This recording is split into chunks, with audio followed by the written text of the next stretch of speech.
The core principles of participatory action research can be summed up in the adage of nothing about us without us. While this phrase has been embraced by many different marginalized communities in recent years, according to Wikipedia, its origins are rooted in Central European politics, and its Latin form, Nihil Novi, became the name for Poland's constitutional legislation in the early 1500s. In our modern society, the phrase, nothing about us without us, is used by myriad advocacy groups and movements, from persons with disabilities to feminists to Black Lives Matter, and underlines the idea that no policy, no social change, no organizational governance practice should be changed or imposed without the informed and engaged participation of the members of the group that those changes will impact. In Canada, in 2019, the federal government launched the Accessibility Strategy for the Public Service of Canada, also known as Nothing About Us Without Us, after first tabling Bill C-81, the Accessible Canada Act. The PAR course materials we have studied list examples of the types of research projects that are well served by the principle of nothing about us without us, as well as PAR's values of equity, democracy, action, and change. The methods and frameworks of PAR include working together with the subjects of the research not as subjects but as full participants to, as Cathy MacDonald writes, seek deeper truths and uncover the world through another's eyes, to collect and analyze data and make recommendations for the purpose of taking action and making change.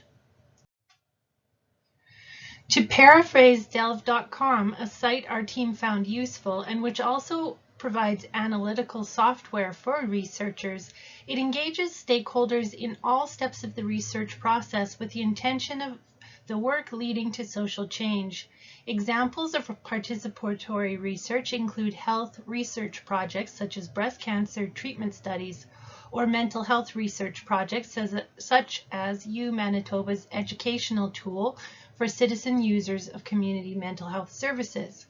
or research projects in the field of education that include students, teachers, and administrators to build change in schools, or also international development projects such as land use negotiations, as is demonstrated in the Toolkit for Participatory Action Research you can find in our resources.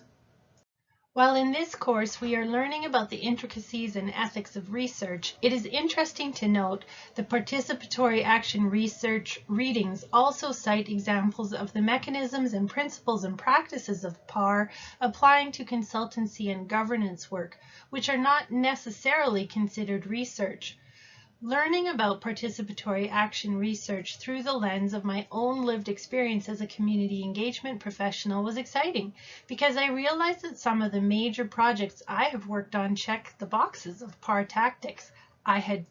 no idea you could call it that. For example, last year my team led the community engagement work for the City of Edmonton's Corporate Accessibility Plan. First, we drafted a public engagement plan by consulting with key stakeholders, especially the city's Accessibility Advisory Committee, through an iterative triple loop learning process. Our engagement activities included several focus groups, one-on-one interviews with people with disabilities, surveys crafted across a variety of delivery platforms, and various other less formal meetings where we met with advocacy groups and their members in the locations that were safe and accessible to them.